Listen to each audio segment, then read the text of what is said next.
সম্মানিত উপস্থিতি, আল্লাহ সুবহানাহু ওয়া তাআলার ভালোবাসা যে কোনো মুমিনের সবচেয়ে বড় কামনা, সবচেয়ে বড় চাওয়া, সবচেয়ে বড় স্বপ্ন হওয়া উচিত। আর আল্লাহ সুবহানাহু ওয়া তাআলা যখন কোনো বান্দাকে ভালোবাসেন, আল্লাহ সুবহানাহু ওয়া তাআলা যখন কাউকে পছন্দ করেন, তখন বেশ কিছু আলামত আছে, বেশ কিছু চিহ্ন আছে যেগুলো দেখে আমরা অনুমান করতে পারি, ধারণা করতে পারি আল্লাহ সুবহানাহু ওয়া তাআলা কাকে ভালোবাসেন আর কাকে ভালোবাসেন না। আল্লাহ সুবহানাহু ওয়া তাআলার ভালোবাসার যে সকল আলামতের কথা নবী আলাইহিস সালামের হাদিসে এসছে, তার মধ্য থেকে আমরা 4টি আলামতের কথা আজকে উল্লেখ করব ইনশাআল্লাহ বিইذنিল্লাহ। তার প্রথম আলামতটি প্রায় বেশিরভাগ হাদিসের কিতাবে বর্ণিত হয়েছে, যে রাসূল করিম সাল্লাল্লাহু আলাইহি ওয়াসাল্লাম ইরশাদ করেছেন, আল্লাহ সুবহানাহু ওয়া তাআলা যখন কোনো বান্দাকে ভালোবাসেন তখন তিনি জিবরিলকে নির্দেশ করে বলেন যে অমুকের তার আমলের কারণে, তার চিন্তাধারার কারণে, তার চলাফেরার বিশুদ্ধ উপায় এবং পদ্ধতির কারণে আমি তাকে ভালোবাসি। আল্লাহ সুবহানাহু ওয়া তাআলা ভালোবাসাকে তখন জানিয়ে দেন, তখন তিনি জিবরিলকে নির্দেশ করেন তুমিও তাকে ভালোবাসো। তখন জিবরিল আসমানে ঘোষণা দেন যে আল্লাহ অমুককে ভালোবেসেছেন, তাই আল্লাহ নির্দেশ করেছেন ভালোবাসার, তোমরাও তাকে ভালোবাসো। আসমানওয়ালারা অর্থাৎ ফেরেশতারা সকলে তার প্রতি ভালোবাসা প্রকাশ করেন। তখন আল্লাহ সুবহানাহু ওয়া তাআলা স্বয়ংক্রিয়ভাবে পৃথিবীতে যারা বসবাস করে তাদের অন্তরে ওই ব্যক্তির প্রতি ভালোবাসা সৃষ্টি করে দেন। বর্ণাকারী বলেন, আর যদি কাউকে আল্লাহ সুবহানাহু ওয়া তাআলা ঘৃণা করেন, অপছন্দ করেন, একইভাবে অর্থাৎ জিবরিলকে ডেকে বলেন আল্লাহ সুবহানাহু ওয়া তাআলা আমি অমুককে তার কর্মের কারণে তাকে আমি অপছন্দ করি, তুমি অপছন্দ করো। আসমানওয়ালারা অপছন্দ করে, তারপরে জমিনওয়ালা বা পৃথিবীবাসীও তাকে অপছন্দ করতে থাকে। এই হাদিস থেকে বোঝা গেল আল্লাহ সুবহানাহু ওয়া তাআলা যখন কাউকে ভালোবাসেন তার একটা আলামত হলো যে পৃথিবীতে বেশিরভাগ মানুষ বা সচরাচর তাকে যারা চিনে জানে তাদের সকলের ভালোবাসা তার প্রতি আল্লাহ সুবহানাহু ওয়া তাআলা সৃষ্টি করে দেন। এখন আপনারা কেউ বলতে পারেন, তাহলে আমরা অনেক তথাকথিত তারকা, তথাকথিত জনপ্রিয় শিল্পী, বিভিন্ন সেক্টরের আমরা দেখি তারা খুব জনপ্রিয়, তাদেরকে মানুষ অনেক বেশি ভালোবাসে, তাদের অনেক ফ্যান ভক্ত পাওয়া যায়, তাহলে তার মানে কি এদেরকে আল্লাহ সুবহানাহু ওয়া তাআলা অনেক ভালোবেসেছেন, তাই জিবরিল ভালোবেসেছেন, তাই পৃথিবীতে সবাই তাদেরকে পছন্দ করে, তাদের ফ্যান ফলোয়ার আছে? ব্যাপারটি কি তাই? ব্যাপারটি তা না। আসলে এখানে জমিনওয়ালাদের ভালোবাসা বলতে মুমিনদের, ইমানদারদের, নেককারদের ভালোবাসা বোঝানো হয়েছে। যারা সৎকর্মশীল, যারা ভালো কাজ করতে চায়, যারা আদর্শবান, যারা মুত্তাকি, যারা পরহেজগার, এদের ভালোবাসা সচরাচর আল্লাহ সুবহানাহু ওয়া তাআলা এরকম ব্যক্তিকে দান করেন যে ব্যক্তি নিজে আল্লাহ সুবহানাহু ওয়া তাআলার কাছে প্রিয় হয়েছেন তার কর্মের মাধ্যমে। তখন ওই ব্যক্তিকে আল্লাহ সুবহানাহু ওয়া তাআলা অদৃশ্য এবং অবর্ণনীয় এক ভালোবাসা মানুষের অর্থাৎ মুমিনদের, মুত্তাকিদের অন্তরে আল্লাহ সুবহানাহু ওয়া তাআলা দান করে থাকেন।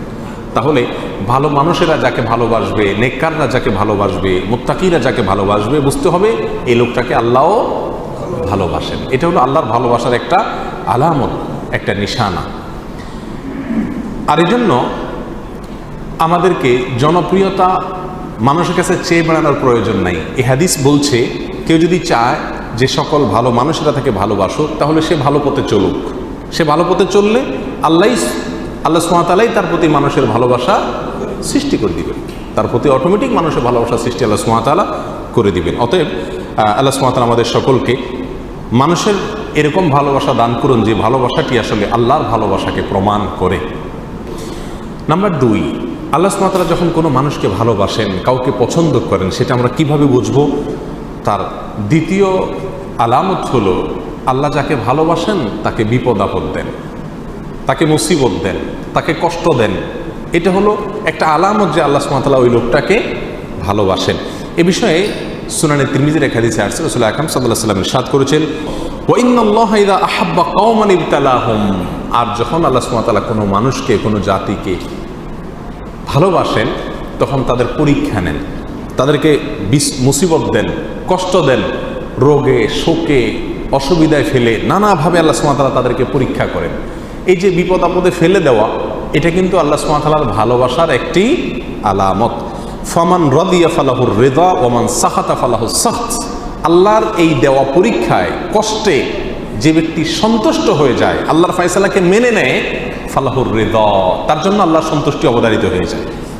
আর যে ব্যক্তি আল্লাহর এই ফয়সালায়, আল্লাহর এই কষ্ট দেওয়ায় সে অসন্তুষ্ট হয়ে যায়, আল্লাহর ফয়সালাকে মেনে নিতে পারে না, রিদা বিল কাদা, ইমানের গুরুত্বপূর্ণ একটা পয়েন্ট, এই বিষয়টি যে অর্জন করতে পারে না, বরং হাহুতাশ করে, অস্থির হয়ে যায়, গালমন্দ শুরু করে দেয়, আল্লাহর ফয়সালাকে সে অ্যাভয়েড করে, হ্যাঁ আল্লাহ লোক দেখে নেই, আমার উপরে সব বিপদ আসে, এই টাইপের কথাবার্তা বলে, ফালাহুস সাখত, তখন ওই ব্যক্তির জন্য আল্লাহর পক্ষ থেকে অসন্তুষ্টি অবধারিত হয়ে যায়। আল্লাহ আমাদের মাফ করুন। তখন এই হাদিস থেকে বোঝা গেল আমাদের সমাজে অনেক লোক আছে যাদেরকে আমরা দেখি তারা বিপদে আপদে মুসিবতে কষ্টে থাকে, তাদের কষ্ট দূর হয় না। আমরা অনেক সময় বলে ফেলি যে এই লোকটা আল্লাহর কাছে কত অপছন্দনীয়, কত আল্লাহ তাআলার কাছে অপ্রিয়, কত বড় নাফরমান হলে তার বিপদ আপদ দূর হয় না, আল্লাহ একের পর এক বিপদে ফেলছে। তাহলে বোঝা গেল এরকম মন্তব্য করা এটা মূর্খতা সুলভ মন্তব্য, এটা কোনো মুমিনের মন্তব্য না। বরং হাদিস থেকে বোঝা যায় ইন্নাল্লাহ ইযা আহাব্বা আবদান ইবতালাহ, আল্লাহ কোনো মানুষকে ভালোবাসলে তাকে পরীক্ষা নেন, তাকে বিপদ দেন, তাকে মুসিবত দেন। আমাদের জীবনে যখন বিপদ আপদ মুসিবত আসবে, এই হাদিসটা আমরা মাথায় রাখি যে এর মানে হলো আল্লাহ আমাকে পরীক্ষা করছেন, মানে আল্লাহ আমাকে ভালোবাসেন। পরীক্ষা তো তার জন্য যে রেজিস্ট্রেশন করে, যে ভর্তি হয়, যে যাকে শিক্ষক বা শিক্ষা প্রতিষ্ঠান যাকে নিজের মনে করে তারই পরীক্ষা নেয়। যাকে নিজের মনে করে না তার পরীক্ষার কোনো ব্যবস্থা থাকে না। আল্লাহ সুবহানাহু ওয়া তাআলা যার পরীক্ষা নিচ্ছেন, যাকে বিপদে ফেলছেন, এর মানে হলো আল্লাহ সুবহানাহু ওয়া তাআলা তাকে নিজের মনে করেন। আল্লাহ তাআলা তাকে তার বান্দা হিসাবে টেস্ট করেন, যাচাই করেন। আল্লাহ আমার জন্য আপনি যে ফয়সালা করেছেন সেটা আমি নিজের জন্য যেটা ফয়সালা করছি তার চাইতে বেটার হবে, এতে কোনো সন্দেহ নাই। কারণ আমার ভালো আমি যতটুকু বুঝি আপনি তার চাইতে অনেক ভালো বুঝেন। অতএব আমার এই বিপদের মধ্যে কোনো কল্যাণ নিহিত আছে, এটাকে মেনে নিয়ে সন্তুষ্ট চিত্রে আল্লাহর ফয়সালাকে গ্রহণ করে নেওয়া, এটাই হলো মুমিনের পরিচয়। আল্লাহ সুবহানাহু ওয়া তাআলা আমাদেরকে ভালোবাসেন, তার প্রমাণ হবে আল্লাহর পক্ষ থেকে আমাদের জীবনে ছোট বড় বিভিন্নভাবে পরীক্ষা নেওয়া। আমরা জানি কোরআনে কারিমে আল্লাহ তাআলা বিভিন্ন নবী রাসূলদের ঘটনা বলেছেন। এর ভিতরে সবচেয়ে বেশি কঠিন পরীক্ষা যার জীবনে আসছে তিনি কোন নবী ছিলেন? ইব্রাহিম আলাইহিস সালাম।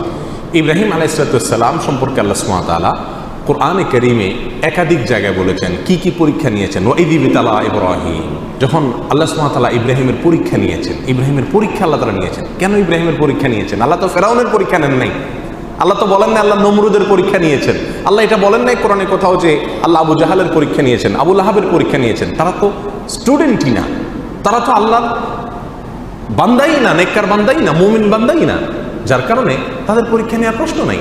যার জীবনে বিপদ আছে, ইমানদার যদি হয়ে থাকে তাহলে বুঝতে হবে সে আল্লাহর কাছে কোনো না কোনো কারণে প্রিয় হয়েছেন, আল্লাহ তাকে পরীক্ষা করছেন। বিধায় অস্থির এবং ব্যাকুল হওয়া যাবে না। আল্লাহ তাআলা আমাদের তৌফিক দান করুন। তাহলে দ্বিতীয় আলামতটি আমরা পেলাম আল্লাহর ভালোবাসার। তৃতীয়, আল্লাহ যখন আমাদের কাউকে ভালোবাসেন তার আলামত কি? এটা বড় জটিল আলামত, বড় কঠিন আলামত। তার আলামত হলো আল্লাহ সুবহানাহু ওয়া তাআলা তাকে দুনিয়া থেকে দূরে সরায় রাখেন, দুনিয়ার সাথে মিশে হাবুডুবু খেয়ে একাকার হয়ে যাওয়া থেকে আল্লাহ তাআলা হেফাজত করেন।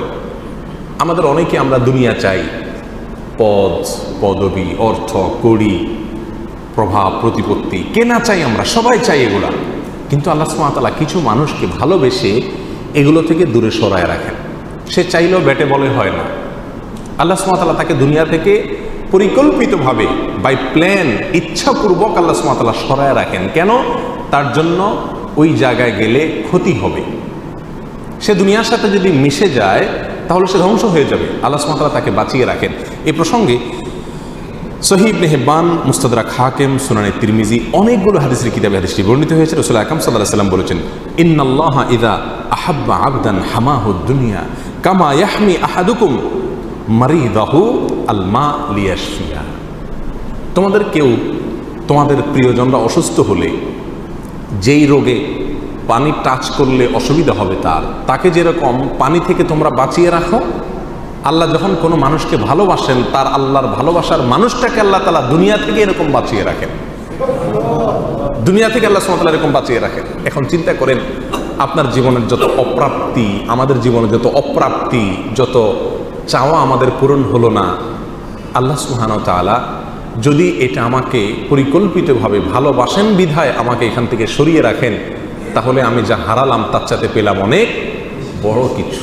আল্লাহর ভালোবাসা পেলাম, আল্লাহর পছন্দনীয় মানুষের তালিকায় চলে গেলাম, অনন্ত অসীমকালের সুখ সমৃদ্ধি আমার হয়ে গেল।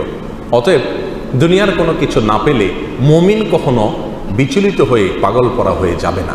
আমরা যে অস্থির হয়ে যাই এটা হলো আমাদের ইমানের দুর্বলতা, এছাড়া কিছু না। আল্লাহ সুবহানাহু ওয়া তাআলা আমাদের সকলকে বুঝার তৌফিক দান করুন। এ বিষয়ে বেশ অনেকগুলো হাদিস পাওয়া যায়, আমি শুধু একটি উল্লেখ করলাম। একই অর্থের একই বিষয়কে প্রমাণ করে নানামুখী বিভিন্ন রকমের হাদিস পাওয়া যায়। এই সবগুলো হাদিসের খোলাসা কথা একটাই, আল্লাহ তার প্রিয় বান্দাদেরকে সচরাচর দুনিয়া থেকে একটু দূরে রাখেন। এর মানে কিন্তু আবার এটা না যে আল্লাহ তাআলা কাউকে দুনিয়া দিলে তার মানে আল্লাহর কাছে সে ঘৃণিত ব্যক্তি না। আল্লাহ তার প্রিয় বান্দাদের কাউকে কাউকে দুনিয়া দিয়েছেন। যেমন ওসমান রাদিয়াল্লাহু তাআলা আনহু, তাকে আল্লাহ তাআলা দুনিয়া দিয়েছেন, আবার তাকে আল্লাহ ভালোবাসতেন। সুলাইমান আলাইহিস সালামকে আল্লাহ তাআলা দুনিয়া দিয়েছেন, আবার তাকে ভালোবাসতেন। দাউদ আলাইহিস সালামকে আল্লাহ তাআলা দুনিয়া দিয়েছেন, আবার তাকে ভালোবাসতেন। এভাবে বহু মানুষকে আল্লাহ সুবহানাহু ওয়া তাআলা দুনিয়া দিয়েছেন, আবার তাদেরকে ভালোবাসতেন। বিধায় যাদের পয়সা কড়ি আছে তারা সব আল্লাহর শত্রু এরকম মনে করারও কোনো কারণ নাই। তবে হ্যাঁ, সচরাচর বেশিরভাগ ক্ষেত্রে আল্লাহ সুবহানাহু ওয়া তাআলা যাদেরকে ভালোবাসেন তাকে দুনিয়া থেকে সরায় রাখেন। কারণ দুনিয়া যত দিবেন সে ভোগ করবে খুব সীমিত, হিসাব দিতে হবে অনন্ত অসীমকালে দাঁড়িয়ে অত্যন্ত কঠিন পরিস্থিতিতে। আল্লাহর ভালোবাসার আরেকটি আলামত হলো নেক কাজ করার সুযোগ পাওয়া। আল্লাহ যদি কাউকে নেক কাজ করার সুযোগ দেন, ভালো কাজ করার সুযোগ দেন, তৌফিক হয় ভালো কাজ করা, ভালো পথে চলা, এর মানে হলো আল্লাহ সুবহানাহু ওয়া তাআলা তাকে ভালোবাসেন। বিভিন্ন হাদিস থেকে আমরা জানতে পারি এই বিষয়টি। রাসূল আকরাম সাল্লাল্লাহু আলাইহি ওয়াসাল্লাম যেমন এক হাদিসে বলেছেন, আইয়ুরিদিল্লাহু বিহি খায়রান, আল্লাহ তাআলা কারোর কল্যাণ চান অথবা তাকে দিয়ে কল্যাণ করাতে চান, ইউফাক্কিহু ফিদ্দীন, তাকে দ্বীনের বুঝ, দ্বীনের নলেজ, দ্বীনের ইলম আল্লাহ তাআলা দান করেন। দ্বীনের ইলম পাওয়া, ভালো কাজ করতে পারা, ইবাদত করতে পারা, এটাও আল্লাহ সুবহানাহু ওয়া তাআলার ভালোবাসা পাওয়ার অন্যতম একটি আলামত এবং লক্ষণ। আল্লাহ সুবহানাহু ওয়া তাআলা আমাদের সবাইকে তার প্রিয় পাত্র হওয়ার তৌফিক দান করুন।